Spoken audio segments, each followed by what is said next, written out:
Titanic, l'œuvre aux 11 Oscars de James Cameron, figure au panthéon du 7e art. Beaucoup l'ont vue, tout le monde la connaît de renom. TF1 rediffuse la courte épopée du plus célèbre paquebot à partir de 21h05 ce dimanche, avec au casting, 2 acteurs qui ont vu naître une amitié indéfectible. Entre romantisme et catastrophe, Leonardo DiCaprio, Kate Winslet, James Cameron et Céline Dion et le carré d'as qui a grandement contribué au culte de Titanic, qui s'ouvre justement sur une partie de poker.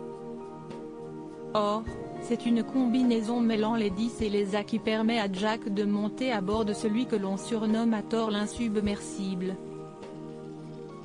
Après une première heure au cours de laquelle l'accent est mis sur les différentes classes sociales et la rencontre entre Rose, une passagère de première classe, et ce Jack, artiste sans prétention qui n'a rien à perdre dans la vie, la suite voit le genre catastrophe prendre le pli de la romance lorsqu'un iceberg vient éventrer la coque du Titanic pendant la nuit du 14 au 15 avril 1912.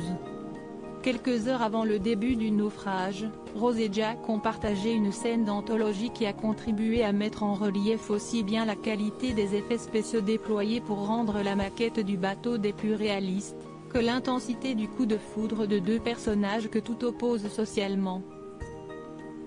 Cette scène est celle du portrait de Rose dans laquelle l'actrice britannique dévoile une partie de son intimité.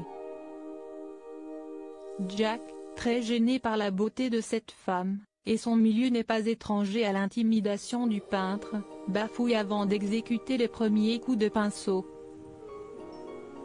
Une mise à nu pour une mise en bouche, mais sur le tournage, le jeune Leonardo DiCaprio n'était guère plus à l'aise que son personnage pour jouer cette scène, qui précédait un moment bien plus torride encore dans une automobile.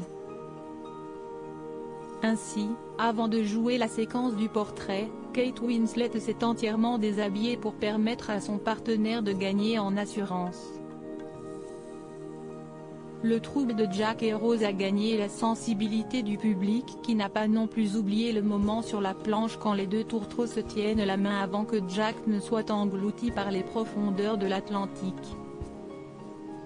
Si le Titanic s'est brisé face à la glace, il a aussi brisé les records du box-office. Était devenu le premier film à sortir en vidéo alors qu'il était encore présent dans les salles obscures.